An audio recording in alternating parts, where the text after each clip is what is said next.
Hi, folks. Welcome to News from the Rebellion, the podcast where we take a look at events of the Civil War and we look at how the newspapers portrayed those events, both in the northern newspapers and in the southern newspapers. Today, we're going to take a look at the bombardment of Fort Sumter and see how that played out in the press. Have a listen.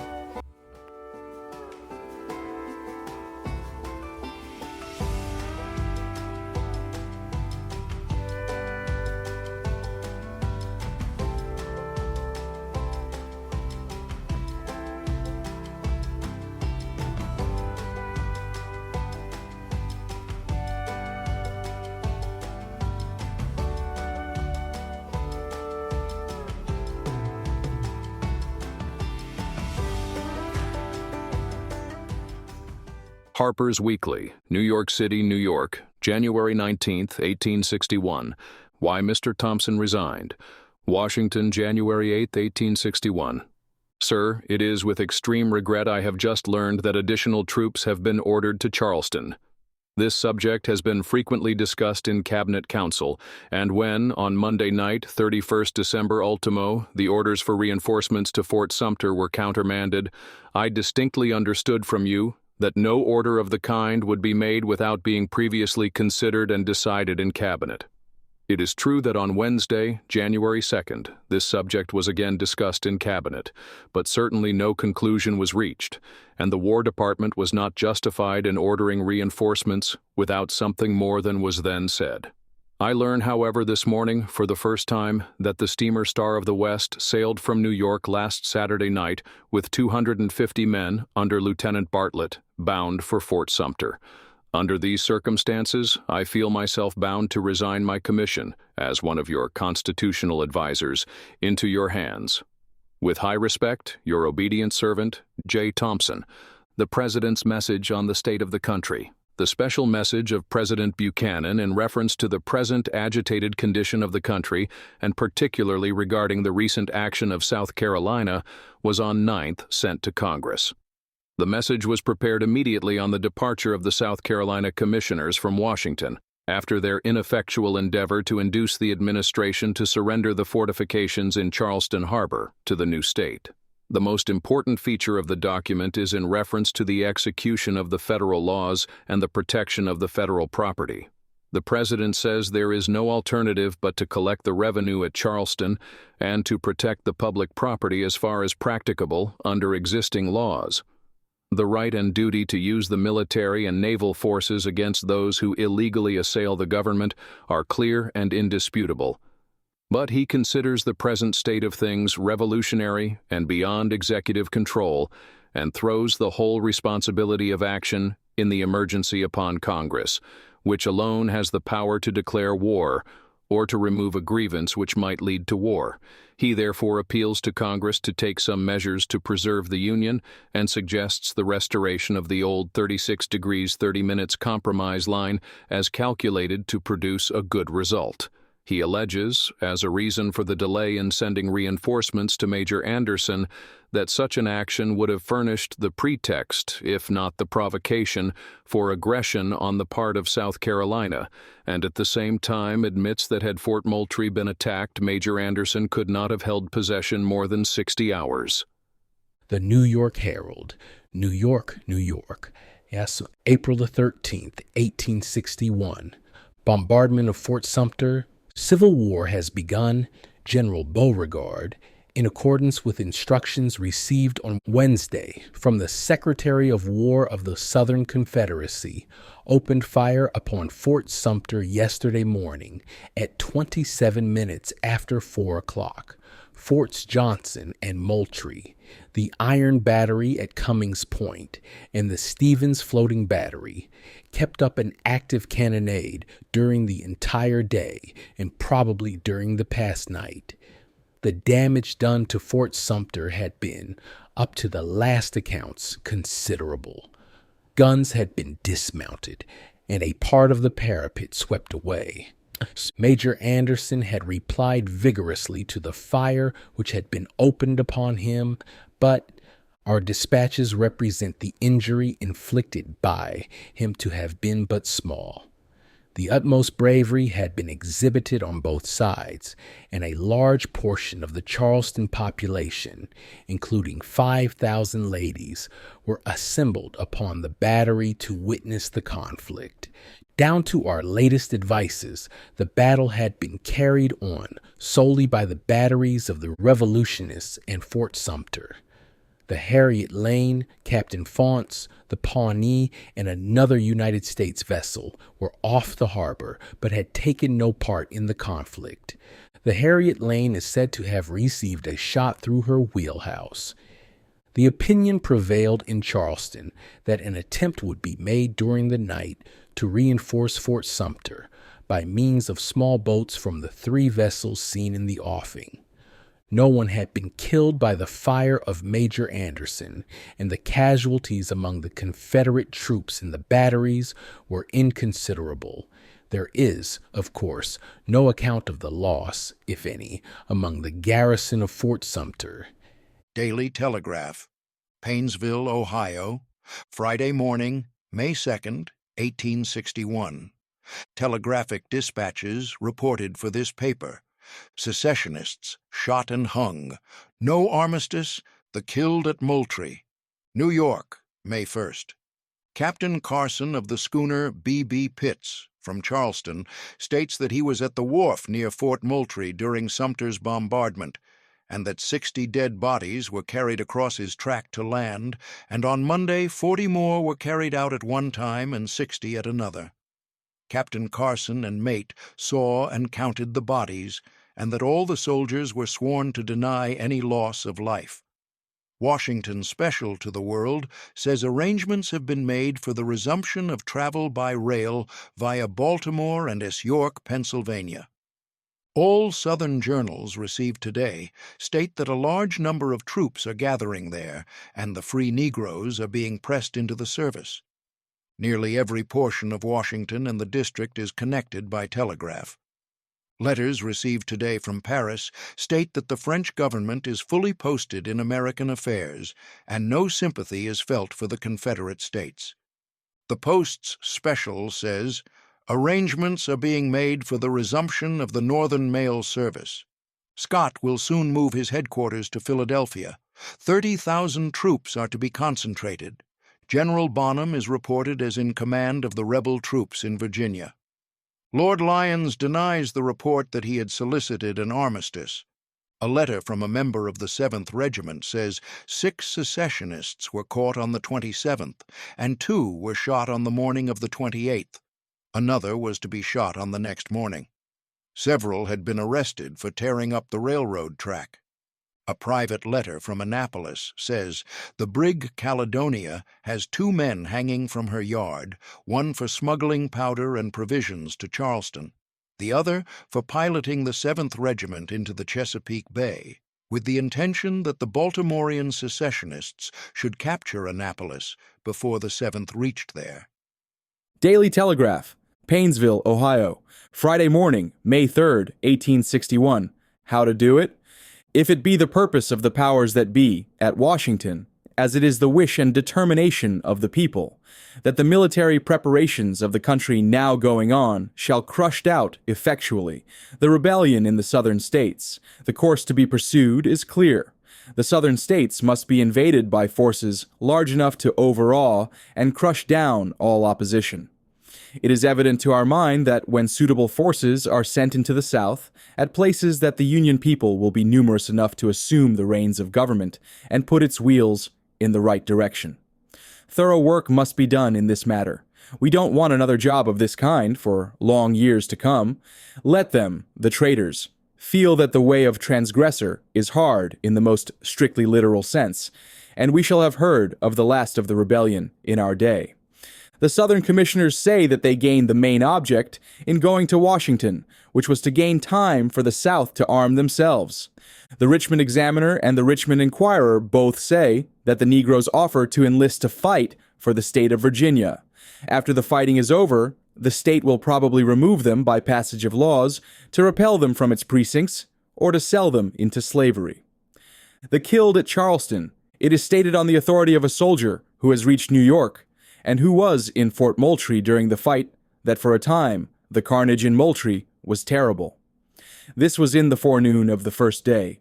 He states that between 300 and 400 men were killed. The killed were tumbled into boxes, many before they were scarcely dead, and then hurried off for burial. Many who had friends in the fort did not believe that none were killed, and were constantly inquiring for them. They were told they were absent on Sullivan's Island.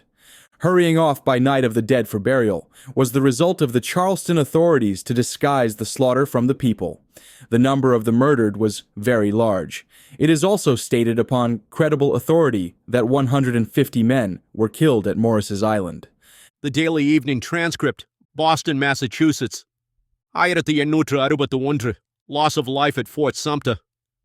The evidence accumulates of a considerable loss of life on the part of the Southern rebels during the bombardment of Fort Sumter. A gentleman at Charleston writes to a friend in this city as a certain fact that hundreds of soldiers lost their lives, and that a large number were buried in a deep hole made for that purpose. Another gentleman from the South states that on the Sunday after the bombardment, 140 funerals took place at Charleston. The Charleston Mercury, Charleston, South Carolina, April 30th, 1861, the fall of Fort Sumter. What the papers say about it. The northern papers are filled with very amusing comments upon the result of the bombardment of Fort Sumter by our troops. From some of the leading journals of various shades of opinion, we make the following extracts. The result. From the New York Tribune. Fort Sumter is lost, but freedom is saved. There is no more thought of bribing or coaxing the traitors who have dared to aim their cannonballs at the flag of the Union and those who gave their lives to defend it. It seems but yesterday that at least two-thirds of the journals of this city were the virtual allies of the secessionists, their apologists, their champions. The roar of the great circle of batteries pouring their iron hail upon devoted Sumter has struck them all dumb. It is as if one had made a brilliant and effective speech, setting forth the innocence of murder, and, having just bidden adieu to the cheers and the gaslight, were to be confronted by the gory form and staring eyes of a victim of assassination, the first fruit of his oratorical success. For months, before the late presidential election, a majority of our journals predicted forcible resistance to the government as the natural and necessary consequence of a Republican triumph. For months, since they have been cherishing and encouraging the slaveholders' rebellion as if it were a very natural and proper proceeding. Their object was purely partisan. They wished to bully the Republican administration into shameful recreancy to Republican principle, and then call upon the people to expel from power a party so profligate and cowardly. They did not succeed in this. They have succeeded in enticing their Southern protégés and sometimes allies into flagrant treason. There cannot be a rational doubt that every man who aided or abetted the attack on Fort Sumter is involved in the guilt of treason. That all the besiegers of Fort Sumter and Pickens have incurred the penalty of treason, which is death, is indisputable. Most of our journals lately parading the pranks of the secessionists with scarcely disguised exultation have been suddenly sobered by the culmination of the slave-holding conspiracy. They would evidently like to justify and encourage the traitors further, but they dare not, so the amen sticks in their throat. The aspect of the people appalls them. Democrat as well as Republican, conservative and radical, instinctively feel that the guns fired at Sumter were aimed at the heart of the American Republic. Not even in the lowest groggery of our city would it be safe to propose cheers for Beauregard and Governor Pickens. The Tories of the Revolution were relatively 10 times as numerous here as are the open sympathizers with the Palmetto rebels. It is hard to lose Sumter. It is a consolation to know that in losing it, we have gained a united people. Henceforth, the loyal states are a unit in uncompromising hostility to treason, wherever plotted, however justified. Fort Sumter is temporarily lost, but the country is saved. Live the Republic.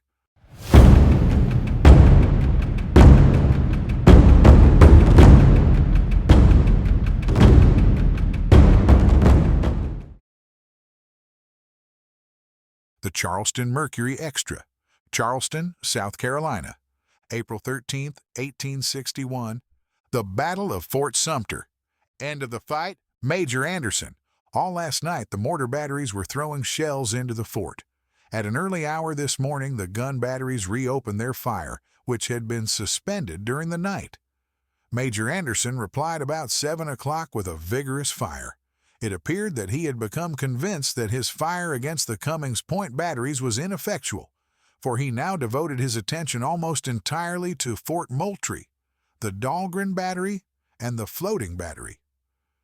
At 10 minutes after 8 a.m., a thick smoke was seen issuing from the parapet, and the roof of the southern portion of Fort Sumter Barracks was soon in flames. The fire was produced either by hot shot or a shell. During the progress of the fire, 3 explosions were produced by the fall of shells into the combustibles of the fort. At 1:45, the flag and flagstaff of the United States was shot away.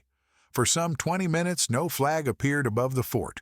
Colonel L.T. Wigfall, in a small boat, approached it from Morris Island with a white flag upon his sword. Having entered, he called for Major Anderson, stated that he was an aide-de-camp of General Beauregard, and that seeing his distress and the impossibility of his holding the post, he claimed in the name of his chief, its surrender.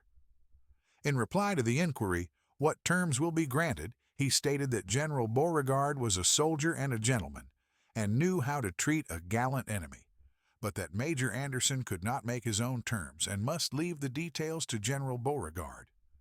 Major Anderson then agreed to surrender to General Beauregard in the name of the Confederate States and hauled down his flag, which he had again lifted, accompanied by a white flag. Surrender! The batteries then ceased firing, and Colonel Wigfall reported to General Beauregard in Charleston. The following are substantially the terms of the capitulation. All proper facilities will be afforded for the removal of Major Anderson in command, together with company arms and property, and all private property. The flag, which he has upheld so long and with so much fortitude under the most trying circumstances, may be saluted by him on taking it down. Major Anderson is allowed to fix the time of surrender, which is sometime tomorrow, Sunday. He prefers going from Fort Sumter to the fleet off our bar. A detachment of the regular army from Sullivan's Island will be transferred to Fort Sumter, and 1 detachment from Morris Island. No one has been killed or wounded upon our side. A few of the garrison of Fort Sumter were slightly wounded. The Catawba will take Major Anderson to the fleet, latest from Morris Island. Hostilities suspended for the night. Morris Island, Saturday, April 13th, 6 p.m. A boat sent in by the fleet of war vessels off the bar has just been brought to by a shot from one of our batteries. It contained, besides the oarsman, Lieutenant Marcy of the Powhatan, bearing a flag of truce. He reports the vessels in the offing to be the Baltic, Illinois, Powhatan, Harriet Lane, and Pawnee. Lieutenant Marcy, in the name of his superior officers, has announced a suspension of hostilities until tomorrow morning. It is rumored that he demands that Major Anderson and his men be allowed to join the fleet. South Carolina is independent. The Daily Dispatch, Richmond, Virginia, April 16, 1861, the bombardment of Fort Sumter, the first day's fight, highly interesting details, gallantry of Virginians. The Charleston papers of Saturday furnished detailed accounts of the opening of the first engagement between the United and the Confederate States. Our own correspondence gives later intelligence, but with a view to gratify the public desire to learn everything connected with the bombardment of Sumter, we publish the following from the Courier. At the gray of the morning of Friday, the roar of cannon broke upon the ear. The expected sound was answered by thousands. The houses were in a few minutes emptied of their excited occupants, and the living stream poured through all the streets leading to the wharves and battery. On reaching our beautiful promenade, we found it lined with ranks of eager spectators, and all the wharves commanding a view of the battle were crowded thickly with human forms. On no gala occasion have we ever seen nearly so large a number of ladies on our battery as graced the breezy walk on this eventful morning. There they stood, with palpitating hearts and pale faces, watching the white smoke as it rose in wreaths upon the soft twilight air and breathing out fervent prayers for their gallant kinsfolk at the guns.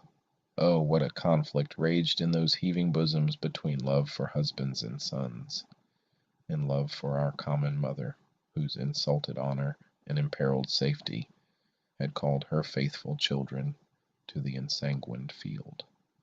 At 30 minutes past 4 o'clock, the conflict was opened by the discharge of a shell from the howitzer battery on James Island, under the command of Captain George S. James, who followed the riddled Palmetto banner on the bloody battlefields of Mexico. The sending of this harmful messenger to Major Anderson was followed by a deafening explosion, which was caused by the blowing up of a building that stood in front of the battery.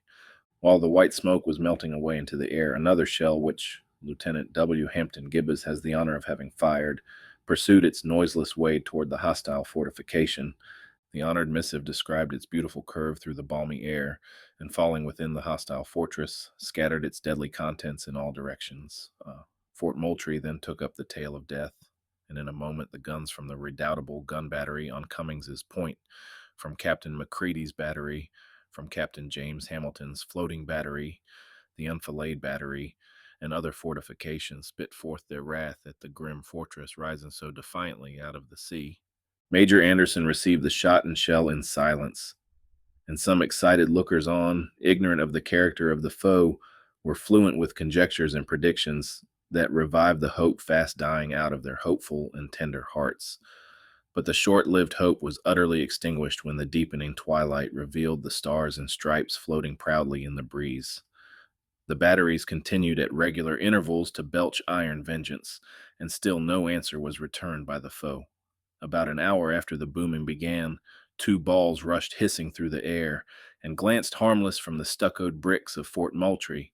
The embrasures of the hostile fortress gave forth no sound again till between 6 and 7 o'clock, when, as if wrathful from enforced delay, from casemate and parapet the United States officer poured a storm of iron hail upon Fort Moultrie, Stevens's iron battery, and the floating battery. The broadside was returned with spirit by the gallant gunners at these important posts.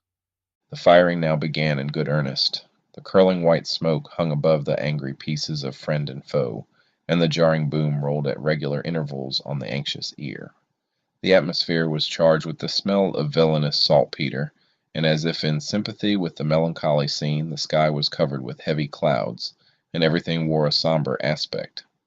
A boat bearing dispatches to General Beauregard from Morris's Island reached the city about 9 o'clock, reported that all the batteries were working admirably, that no one was injured, and that the men were wild with enthusiasm.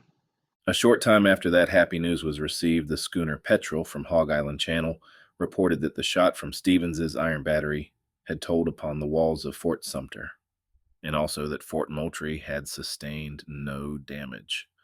About 9:30 o'clock, Captain R.S. Parker reported from Sullivan's Island to Mount Pleasant that everything was in fine condition at Fort Moultrie and that the soldiers had escaped unhurt. The same dispatch stated that the embrasures of the floating battery were undamaged by the shock of the shot, and though that formidable structure had been struck 11 times, the balls had not started a single bolt. Anderson had concentrated his fire upon the floating battery and the Dahlgren battery under command of Lieutenant Hamilton. A number of shells had dropped into Fort Sumter, and 1 gun barbette had been dismounted. The following cheering tidings were brought to the city by Colonel Edmund Yates, acting lieutenant to Dozier of the Confederate States Navy, from Fort Johnson. Stevens's battery and the floating battery are doing important service. Stevens's battery has made considerable progress in breaching the south and southwest walls of Fort Sumter. The northwest wall is suffering from the well-aimed fire of the floating battery, whose shot have dismounted several of the guns on the parapet and made it impossible to use the remaining ones. The howitzer battery, connected with the impregnable gun battery at Cummings Point, is managed with consummate skill and terrible effect. 11 o'clock. A messenger from Morris Island brings the glorious news that the shot glanced from the front-covered battery at Cummings Point like marbles thrown by a child on the back of a turtle. The upper portion of the southwest wall of Fort Sumter shows plainly the effect of the terrible cannonade from the formidable product of Mr. Question H. Stevens's patriotism and ingenuity. A half an hour later, the gladsome tidings came that Stevens's battery was fast damaging the southwest wall of Sumter. Henry Buist is doing gallant service with the Palmetto Guards, delighting all hearts by assuring us in the city that everything was going on well at the iron battery, which was still proof against 68-pounders, and the men in good spirits. A boat reached the city from the floating battery about 12:30 and reported that a shot from Fort Sumter penetrated the top or shed of the structure, and 3 shots struck the sandbags in the rear of the battery. Another messenger, who arrived a short time after the above was bulletined, confirms the cheerful news. 12 o'clock. We have just learned by an arrival from Cummings's Point that the batteries there are doing good service. Stevens' battery very successful. Not a single casualty has happened. The troops are in the best spirits. 2 of the guns at Fort Sumter appear to be disabled. Considerable damage has been done to the roofs of the officers' quarters. At 1 o'clock, the following was received from Morris's Island. 2 guns in Stevens's battery temporarily disabled, Anderson's fire having injured the doors of the embrasures. The damage will be repaired speedily. It is thought that Fort Sumter will be breached in 2 hours. 3 steam vessels of war were seen off the bar, one of them supposed to be the Harriet Lane. Captain R.S. Parker reached the city from Fort Moultrie at 2:30 and makes the following report.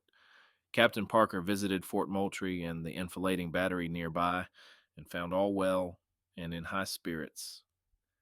He left the mortar battery, Lieutenant Hollenquist, at 2:10.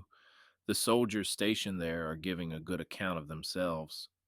The floating battery had been struck 18 times and received no material injury. The venerable Edmund Ruffin, who, as soon as it was known a battle was inevitable, hastened over to Morris's Island, and was elected a member of the Palmetto Guard, fired the first gun from Stevens's iron battery. All honor to the chivalric Virginian. May he live many years to wear the fadeless wreath that honor placed upon his brow on our glorious Friday. Another noble son of the Old Dominion, who rebukingly reminds her of her just glory, was appointed on General Beauregard's staff on Thursday, bore dispatches to the general in command from Brigadier General James Simons in command of Morris's Island during the thickest of the fight and in the face of a murderous fire from Fort Sumter. Colonel Roger A. Pryor, the eloquent young Virginian, in the execution of that dangerous commission, passed within speaking distance of the angry and hostile fortress. Despite the fierce and concentrated fire from Fort Sumter, the rival fortification on Sullivan's Island received but slight damage. Its merlons stood unmoved, and are this morning in as good a condition as they were before. Their strength was tested by the rude shocks of the shot. The floating battery came out of the iron storm without losing a plate of its iron cover or a splinter of its pine. A brisk fire was kept up by all the batteries until about 7 o'clock in the evening, after which hour the guns boomed at regular intervals of 20 minutes. All the batteries on Morris's Island bearing upon the channel kept up a steady fire for some time at the dawn of day. It is reported they threw their shot into the Harriet Lane, and that steamer, having advanced as far as the renowned Star of the West Battery, was crippled by a well-aimed shot, after which she deemed it prudent to give up the dangerous attempt and turned her sharp bow to the sea. Stevens's iron battery played a conspicuous and important part in the brilliant and, as far as our men are concerned, bloodless conflict, which has placed the 12th of April, 1861, among the memorable days. The caliber of its guns, its nearness to Fort Sumter, its perfect impenetrability, the coolness and skill of its gallant gunners, made this fortification one of the most formidable of Major Anderson's terrible opponents. The effect of its Dahlgrens and 6-pounders was distinctly visible at an early stage of the conflict. Clouds of mortar and brick dust arose from the southwest wall of the fort as the shot heisted on their errand of death. Shot after shot told with terrible effect on the strong wall, and at about 3 o'clock Major Anderson ceased to return this murderous fire. In the course of the afternoon, the joyful tidings that a breach had been effected in that portion of the fortress was borne to the city. We dare not close this brief and hurried narrative of the first engagement between the United States and the Confederate States without returning thanks to Almighty God for the great success that has thus far crowned our arms, and for the extraordinary preservation of our soldiers from casualty and death. In the 15 hours of almost incessant firing, our enemy one of the most experienced and skillful of artillerists, no injury has been sustained by a single one of our gallant soldiers. The result of the conflict strengthens and confirms our faith in the justness of the course for whose achievement we have suffered obloquy, odd-dared perils of vast magnitude. At the outset of the struggle we invoke the sanction and aid of that God whom we serve, and his hand has guided and defended us all through the momentous conflict. His favor was most signally, we had almost said miraculously, manifested on this eventful day. We call the roll of those engaged in the battle, and each soldier is here to answer to his name. No tombstone will throw its shadow upon that bright triumphant day. If so it seemeth good in the eyes of him, in whose hands are the issues of life, we fervently pray that our brave sons may Well, that's our pass show for today, unharmed through folks. the perils of the Thanks day for now tuning dawning. in.